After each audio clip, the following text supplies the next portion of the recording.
छीन करके यशोधरा नामक अति रूपवती कन्या से सिद्धार्थ का विवाह बड़ी धूमधाम से कर दिया। यशोधरा और सिद्धार्थ वैवाहिक जीवन के आनंद में डूब गए। महाराज ने ऐसी व्यवस्था की थी कि सिद्धार्थ के सामने कोई ऐसा दृश्य न आए जो उसे विचार करने या संसार की निस्सारता के बारे में सोचने के लिए मजबूर करे। राजमहल में ही रहकर राजकुमार भोग विलास में डूबा रहे, इसके लिए नर्तकियां, संगीतज्ञ आदि उसे घेरे रहते थे। राजकुमार महल से बाहर निकलता ही न था। राजकुमार को इस प्रकार भोग विलास में डा देखकर महाराज बड़े प्रसन्न थे। वे खूब दान दक्षिणा देते, प्रजा की भलाई के काम करते, धार्मिक अनुष्ठान करते। विवाह का कुछ समय बीत जाने के बाद यशोधरा ने एक बहुत ही सुंदर बालक को जन्म दिया। बालक का नाम राहुल रखा गया। पौत्र के जन्म लेने से महाराज शुद्धोदन बहुत प्रसन्न थे। उन्होंने पौत्र जन्म पर भव्य उत्सव का आयोजन किया। वे निश्चित थे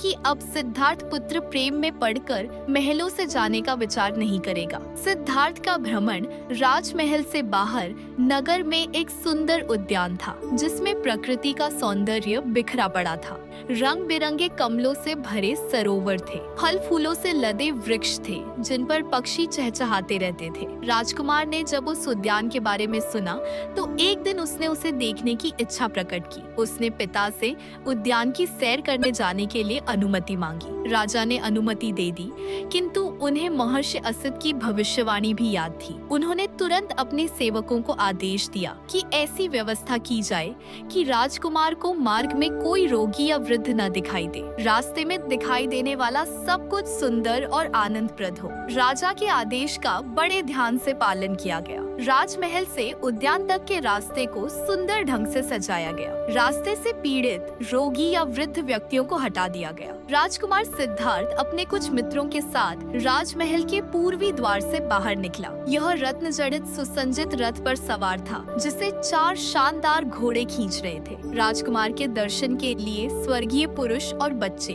घरों से बाहर आए। राजपथ पर अपार जनसमूह एकत्र हो गया। वे सब राजकुमार का अभिनंदन कर रहे थे। राजकुमार यह सब देखकर बहुत प्रसन्न था। राजकुमार को इस प्रकार प्रसन्न देखकर देवताओं को चिंता हुई कि यदि कुमार के मन में वैराग्य भाव पैदा नहीं हुआ तो क्या होगा। तभी राजपथ पर एक बूढ़ा व्यक्ति आता दिखाई दिया। उसके हाथ में छड़ी थी, कमर झुकी हुई, आंखें अंदर को भैंसी हुई, गाल पिचके हुए तथा चेहरे पर असंख्य झुर्रियां थी। सिद्धार्थ ऐसे व्यक्ति को देख चौंक गया। उसे वह व्यक्ति सबसे अलग दिखाई दिया। उसने अपने सारथी से पूछा, हे सारथी, इस व्यक्ति को क्या हुआ? इसका शरीर इतना जर्जर क्यों है? क्या यह व्यक्ति हमेशा से ऐसा ही था? न चाहते हुए भी सारथी को राजकुमार के प्रश्न का उत्तर देना पड़ा और कोई रास्ता न था। सारथी ने राजकुमार को बता दिया, कुमार, यह इस व्यक्ति की वृद्धावस्था है। इसमें मनुष्य का रूप और शक्ति नष्ट हो जाती है, उसकी स्मृति खो जाती है, इंद्रियों काम नहीं करती है। राजकुमार को इससे पहले वृद्धावस्था के बारे में कुछ भी मालूम न था। सारथी ने बातें सुनकर उसे बड़ा आश्चर्य हुआ और धक्का सा लगा। उसने सारथी से पूछा, क्या सभी मनुष्यों की ऐसी दशा होती है? क्या मैं भी बूढ़ा हो जाऊंगा? सारथी ने उत्तर दिया, हाँ कुमार, कालक्रम से प्रत्येक मनुष्य इस दशा में पहुंचता है। समय आने पर आपको भी वृद्धावस्था आएगी। इस वृद्ध व्यक्ति ने भी एक समय माँ का दूध पिया था, फिर किशोरावस्था और युवावस्था को पार करता हुआ इसका सौंदर्य युक्त शक्तिशाली शरीर इस जर्जर अवस्था में पहुंचा है। सारथी का उत्तर सुनकर राजकुमार सिद्धार्थ विचार मग्न हो गया। यह सोच सोचकर कि सामने खड़ी यह प्रसन्नचित जनता, मेरे पिता यशोधरा, पुत्र राहुल भी क्या ऐसे ही हो जाएंगे? राजकुमार चिंतित हो उठा। उसने सारथी को रथ को वापस राजमहल ले चलने की आज्ञा दी। उष्वान का ध्यान की सैर किए बिना ही सिद्धार्थ भारी मन से राजमहल लौट आया और बुढ़ापे के बारे में ही सोचने लगा। उसके मन में अपने प्रश्न घुमड़ रहे थे, जिनका उसके पास कोई उत्तर नहीं था। अशांत मन से राजकुमार ने एक बार फिर पिता से उद्यान घूमने जाने की आज्ञा ली। उसका रथ पुनः राजपथ पर उद्यान की ओर बढ़ने लगा। तभी उसकी दृष्टि मार्ग में एक दुबले पतले कमजोर से व्यक्ति पर पड़ी, जो पीड़ा से कराह रहा था। उससे चला भी नहीं जा रहा था। सिद्धार्थ ने सारथी को रथ रोकने को कहा और पूछा, हे सूत, यह व्यक्ति कौन है? इससे क्या हुआ है? सिद्धार्थ ने कभी बीमारी का कष्ट न भोगा था और न ही उसने किसी और को इस तरह पीड़ा में देखा था। सारथी ने उन्हें बताया, कुमार, यह व्यक्ति रोगी है, यह पीड़ा व कष्ट के कारण कराह रहा है। उस व्यक्ति की दशा देखकर राजकुमार का हृदय दया से भर उठा। उन्होंने सारथी से फिर पूछा, रोग कैसे हो जाता है? क्या किसी को भी रोग लग सकता है? सारथी ने उत्तर दिया, सब शरीरधारियों को रोग लग सकता है। धनी निर्धन, बच्चे जवान, मूर्ख बुद्धिमान, सभी रोगी हो सकते हैं। सारथी का उत्तर सुनकर सिद्धार्थ भीतर तक कांप गया। उसकी बेचैनी और बढ़ गई। उसे लगा कि संसार के सब सुख भोग व्यर्थ हैं। दुखी होकर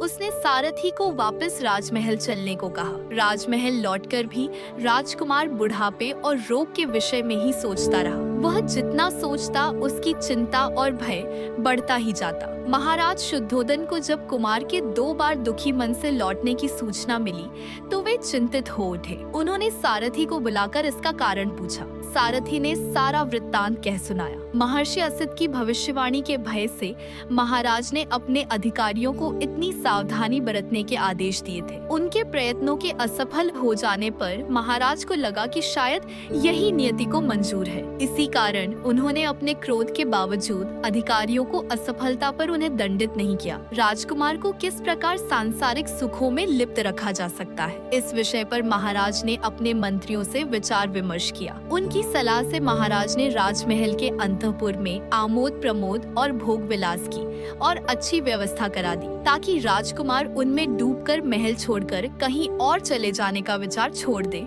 किंतु राजमहल के सुखों में सिद्धार्थ को कोई शांति नहीं मिली। राजा ने सोचा कि नगर भ्रमण से शायद कुमार का मन बदल जाए। उन्होंने राजकुमार के नगर भ्रमण की व्यवस्था कराई। एक बार फिर राजमार्गों को सजाया गया। रास्ते में सुंदर युवक युवतियों को खड़ा करवाया गया। महाराज ने राजकुमार का रथ और सारथी भी बदल दिए। सारथी को निर्देश दिया गया कि वह कोई ऐसी बात राजकुमार को न बताएं जिससे उसका मन बेचैन हो। राजकुमार अनेक सुंदर युवतियों के साथ नगर भ्रमण के लिए निकला। सुसज्जित नगर और मार्ग में सुंदर युवक युवतियों को देखकर कुमार बड़ा प्रसन्न था। तभी राजकुमार ने देखा कि 4 व्यक्ति एक निश्चेष्ट शरीर को जो फूलों से सजा था अपने कंधों पर उठाकर ले जा रहे हैं। उनके पीछे रोते बिलखते लोग चल रहे हैं। राजकुमार ने इससे पहले कोई शव यात्रा देखी नहीं थी। वह चौंक गया और उसने सारथी से पूछा, हे सूत, ये लोग कंधे पर क्या उठाकर ले जा रहे हैं? इसके पीछे चलने वाले लोग रो क्यों रहे हैं? मुझे कुछ समझ में नहीं आ रहा है। न चाहते हुए भी सारथी को राजकुमार के प्रश्न का उत्तर देना पड़ा। उसने कहा, यह शव यात्रा है।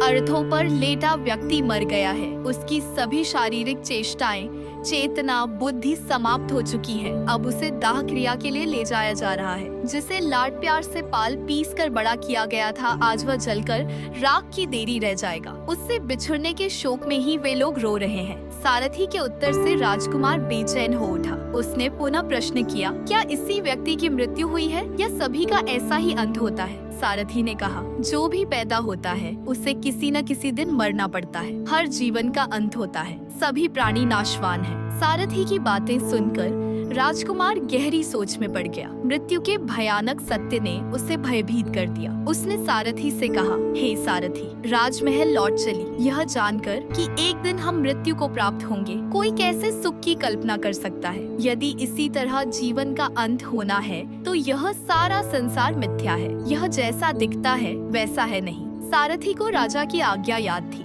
अतः वह रथ को राजमहल की ओर न ले जाकर पद्मखंड नामक उद्यान की ओर ले गया। राजा ने इस उपवन को विशेष रूप से राजकुमार के लिए बनवाया था।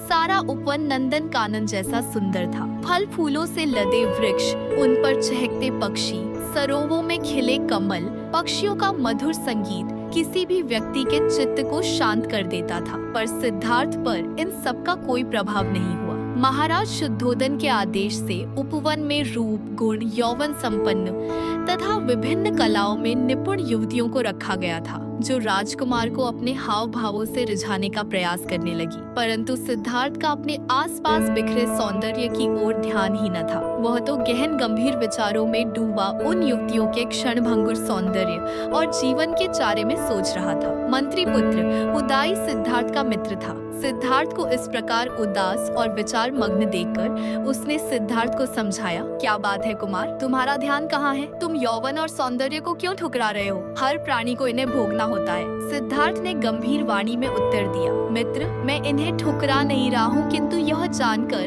कि यह यौवन, सौंदर्य, संसार को सभी वस्तुएं नश्वर हैं, क्षणभंगुर हैं, मेरा मन इनमें नहीं रमता। तुम ही बताओ, जब बुढ़ापे, रोग और मृत्यु का भय सता रहा हो तो इन सांसारिक वस्तुओं से आनंद कैसे मिल सकता है? बातों बातों में शाम घिर आई। सारा उपवन अंधकार में डूब गया। नवयुवतियां नगर को लौट गई। राजकुमार ने संसार की अनित्यता को अनुभव किया और सारथी से राजभवन लौट चलने को कहा। राजभवन लौटकर भी राजकुमार जीवन की क्षण भंगुरता के विषय में ही सोचता रहा। महाराज शुद्धोधन पुत्र की ऐसी दशा देखकर चिंता में डूब गए। वे सारी रात सो नहीं सके। अपने मंत्रियों को बुलाकर विचार विमर्श करने लगे कि किस प्रकार कुमार के मन में वैराग्य भाव को दूर करके सांसारिक सुख भोगों के लिए इच्छा जागृत की जाए।